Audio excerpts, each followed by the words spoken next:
Bonjour chers frères et sœurs, aujourd'hui nous allons commencer notre série d'enseignements sur le thème l'œuvre de la croix de Jésus.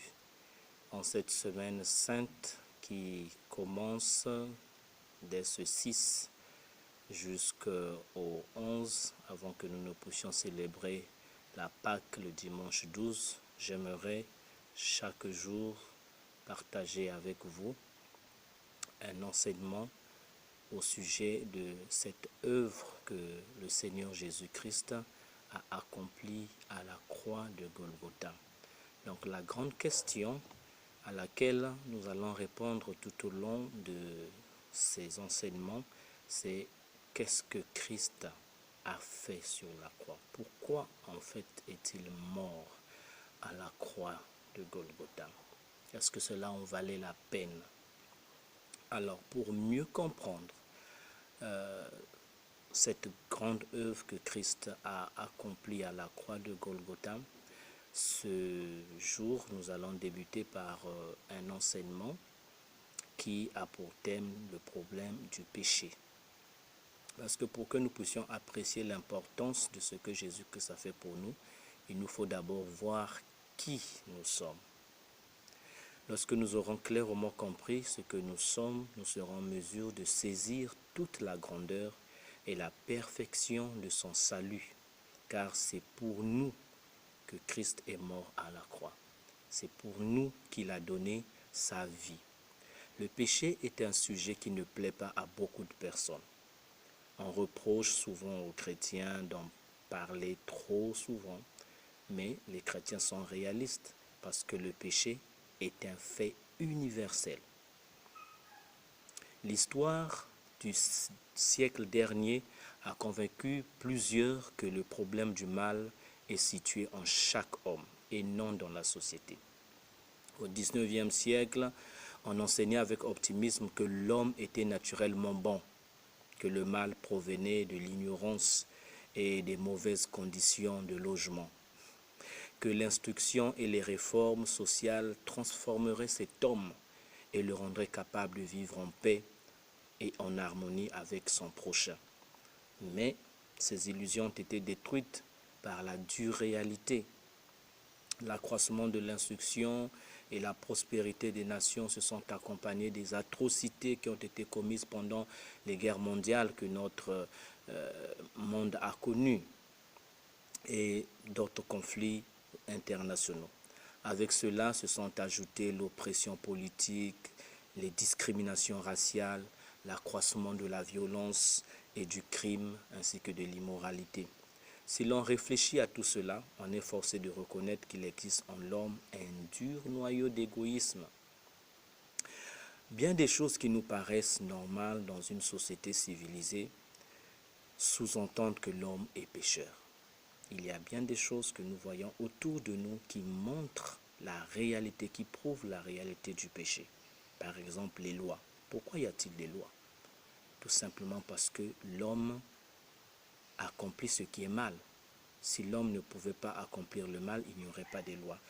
La présence des prisons, la présence des forces de l'ordre, les systèmes de sécurité que les gens installent dans leurs propriétés, les coffres forts, toutes ces mesures que les hommes prennent montrent qu'il y a le mal dans l'homme. L'origine du péché, d'où vient le péché? La Bible est le livre qui nous apporte la réponse à cette question. Lorsque nous nous tournons au chapitre 3 de la Genèse, nous lisons l'événement dramatique historique qui est connu sous le nom de la chute.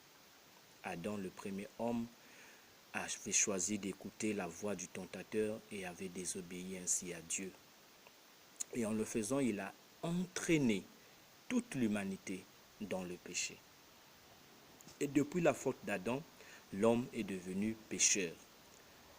C'est une nature donc que tous les hommes ont hérité d'Adam. Être pécheur n'est pas simplement une question de mauvais actes, mais de nature. Ainsi, pour être considéré comme pécheur, nous n'avons pas besoin de commettre le mal. Mais le fait simplement d'être né homme, cela fait de nous un pécheur. Nous allons nous tourner dans les Saintes Écritures. Romains, nous allons lire Romains chapitre 5. À partir du verset 12. Je vais lire les versets 12, 13 et 14.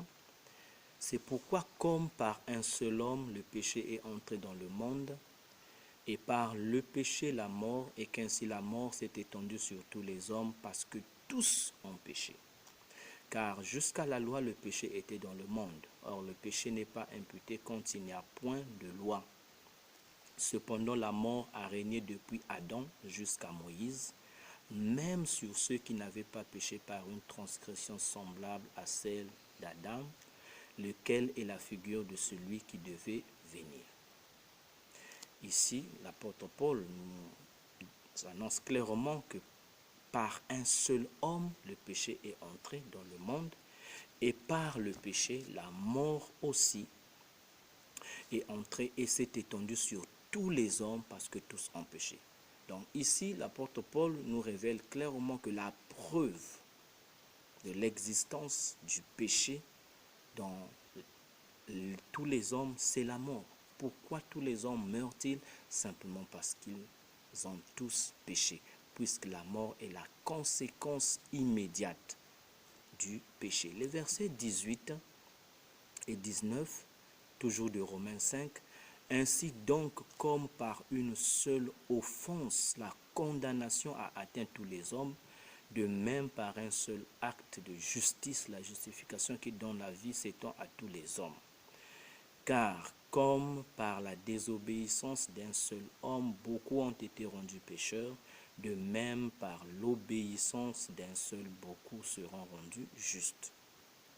La désobéissance d'un seul, c'est la désobéissance d'Adam.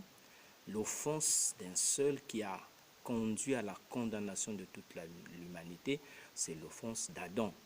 Donc, nous voyons que le péché vient d'Adam et a été transmis à toute la race humaine, de telle sorte que point n'est besoin de dire que parce que je suis blanc ou je suis rouge ou je suis noir, je ne suis pas pécheur, mais toute l'humanité, parce qu'elle descend d'Adam, aux yeux de Dieu a péché. Et la Bible dit encore dans Romains chapitre 3, le verset 23, car tous ont péché et sont privés de la gloire de Dieu. Donc le péché est universel. Il n'y a point d'homme qui ne pêche, nous dit la Bible. Et le roi Salomon, dans Ecclésiaste 7, 20, l'a dit, non, il n'y a sur la terre point d'homme juste qui fasse le bien et qui ne pêche jamais. Le psalmiste reconnaît que si Dieu voulait entrer en jugement avec l'homme, personne ne pourrait échapper à sa condamnation. Il a dit, si tu gardais le souvenir des iniquités, ô Éternel, Seigneur, qui pourrait subsister? Et dans beaucoup d'autres passages, on peut prendre par exemple le psaume 14.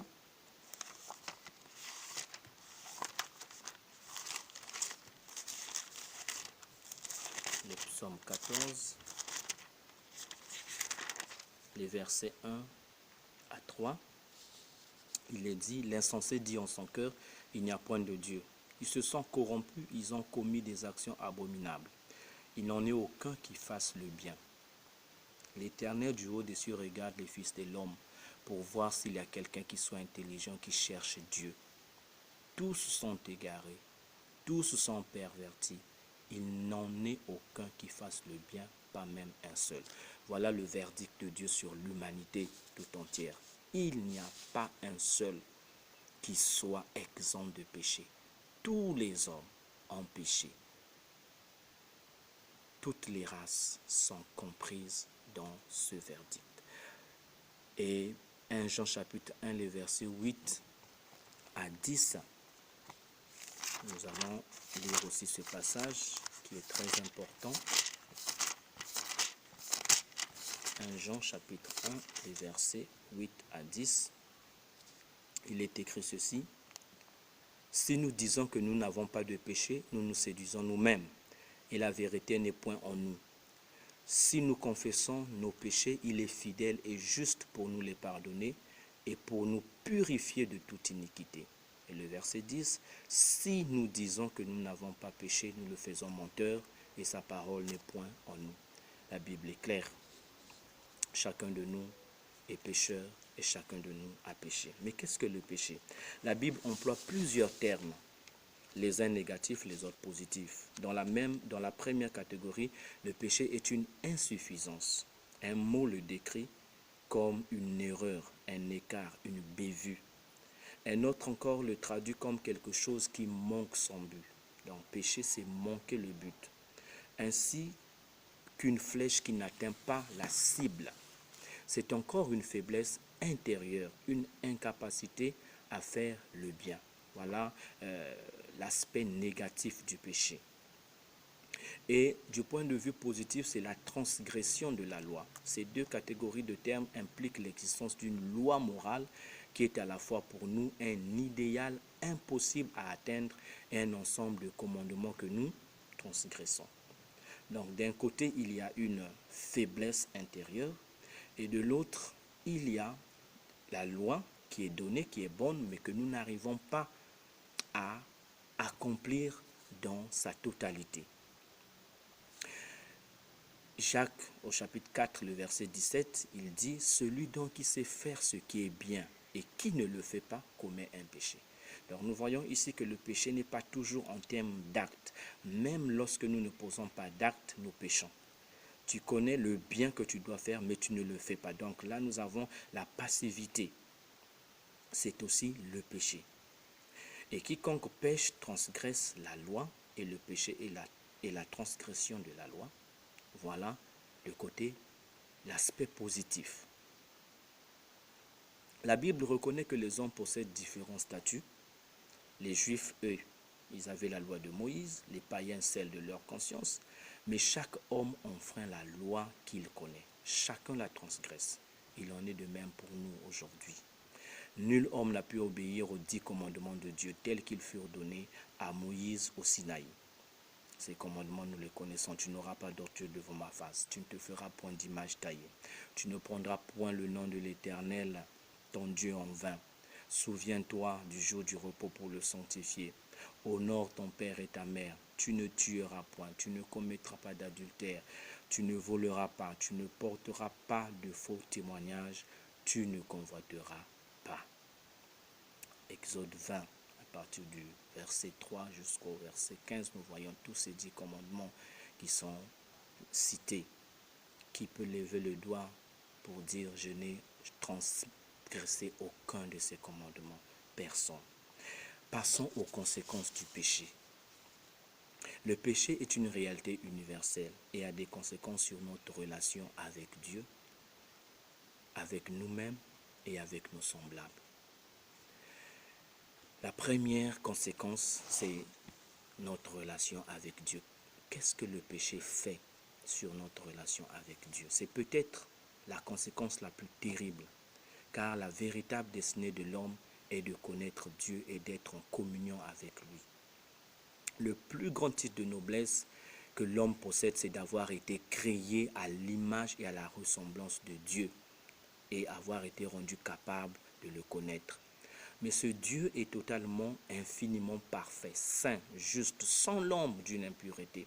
Il est le Très-Haut dont la demeure est éternelle et dont le nom est saint. Il habite une lumière inaccessible. Ésaïe 57, le verset 15 et 1 Timothée chapitre 6, le verset 16. L'apôtre Jean dit que Dieu est lumière et il n'y a point en lui de ténèbres. Si nous disons que nous sommes en communion avec lui et que nous marchions dans les ténèbres, nous mentons et nous ne pratiquons pas la vérité. C'est dans sa première épître, le chapitre 1, le verset 5 et 6. Devant la manifestation de sa gloire, les hommes de Dieu dans l'histoire biblique ont tremblé, épouvantés par le sentiment de leur propre péché. Un seul exemple que je vous donne, c'est celui du prophète Ésaïe. Dans le chapitre 6, les versets 1 à 5, quand il a la vision du Dieu saint et glorieux, il s'écrie « Malheur à moi, car je suis un homme aux lèvres impures, et je vis au milieu d'un peuple aux lèvres impures. Dans le fait simplement de contempler la majesté du Dieu saint, Ésaïe s'est rendu compte qu'il était un pécheur. Si le voile qui nous cache la majesté indicible de Dieu était soulevé un instant, nous ne pourrions en supporter la vue. Nous comprenons qu'aussi longtemps qu'il reste dans son péché, l'homme ne peut s'approcher du Dieu saint. Un abîme infranchissable les sépare l'un de l'autre. Ésaïe 59, verset 1 nous dit que non, la main de l'Éternel n'est pas trop courte pour nous sauver, ni son oreille sourde pour nous entendre, mais ce sont nos péchés qui mettent une barrière, une muraille entre lui et nous. Nous voyons donc que le péché nous sépare de Dieu. C'est cela la conséquence que le péché a sur notre relation avec Dieu. Le péché donc sépare l'homme d'avec Dieu et provoque ainsi sa mort spirituelle, parce que la séparation d'avec Dieu, c'est la mort. Et le salaire du péché, c'est la mort. Romains 3, le verset 23-26 le dit. Romains 6, le verset 23, excusez-moi. Si l'homme ici-bas rejette Jésus-Christ par qui seul il peut recevoir la vie éternelle, il en subira les conséquences dans le monde à venir. L'enfer a été qualifié par Jésus comme les ténèbres du dehors. Dans Matthieu 25, le verset 30. Donc, lorsque quelqu'un est jeté hors de la présence de Dieu, c'est cela l'enfer. C'est la totale séparation d'avec Dieu. Quelle est la conséquence du péché dans nos vies, dans notre relation avec nous-mêmes? Le péché nous rend esclaves. Non seulement le péché nous sépare de Dieu, mais encore il nous asservit, car sa racine est au-dedans de nous. Il ne s'agit pas seulement des actes blâmables, mais d'une corruption intérieure dont les péchés ne sont que l'expression visible. Jésus en effet comparait nos actions aux fruits d'un arbre. La qualité du fruit dépend de la santé de l'arbre. De même, c'est de l'abondance du cœur que la bouche parle. Nous le lisons dans Matthieu chapitre 12, les versets 33 à 35. Je vais en faire la lecture. Matthieu 12, les versets 33 et 35. Il est écrit ceci. Ou dites que l'arbre est bon et que son fruit est bon, ou dites que l'arbre est mauvais et que son fruit est mauvais, car on connaît l'arbre par le fruit. Race de vipères, comment pourriez-vous dire de bonnes choses, méchants comme vous l'êtes, car c'est de l'abondance du cœur que la bouche parle. L'homme bon tire de bonnes choses de son bon trésor, et l'homme méchant tire de mauvaises choses de son mauvais trésor. Donc les péchés que nous commettons en fait ne sont que l'expression visible d'une corruption intérieure qui réside en nous. Les péchés sont comparés à des fruits d'un arbre qui est mauvais. Aucun mauvais arbre ne peut porter ni produire de bons fruits, nous dit Jésus. Et dans Jérémie chapitre 17, le verset 9, Jérémie dit, le cœur de l'homme est mauvais et tortueux par-dessus tout. Qui peut le connaître? Paul appelait ce penchant pour le mal la chair. Et dans Galates chapitre 5, les versets 19 à 21, il dresse un inventaire de ses œuvres. Je vais pouvoir lire ce passage. Galates chapitre 5, les versets 19 à 21, l'apôtre Paul déclare « Or, les œuvres de la chair sont manifestes. Ce sont l'impudicité, l'impureté, la dissolution, l'idolâtrie, la magie, les inimitiés, les querelles, les jalousies, les animosités, les disputes, les divisions, les sectes, l'envie, l'ivrognerie, les excès de table et les choses semblables. » Voilà la liste des œuvres de la chair. C'est cette corruption de notre nature qui nous rend esclaves. Nous pouvons fournir un effort gigantesque et arriver à nous libérer de quelques mauvaises actions, mais comment nous guérir de la maladie elle-même? Jésus a dit aux gens de son époque, celui qui se livre au péché est esclave du péché. En Jean chapitre 8, le verset 34. Et Paul déclare aussi dans Romains chapitre 6, le verset 17, vous étiez esclaves du péché. Notre désir de faire le bien peut être fort, mais notre volonté est bien plus faible. Donc le péché nous rend esclaves. Passons à la troisième conséquence.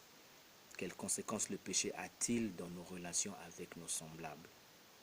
Le péché nous dresse les uns contre les autres. Par le péché, notre nature est corrompue et notre personnalité asservie. Le péché est en définitive l'hypertrophie du moi, l'affirmation du moi contre Dieu et contre l'autre. Les 10 commandements affirment nos devoirs envers Dieu et envers les hommes.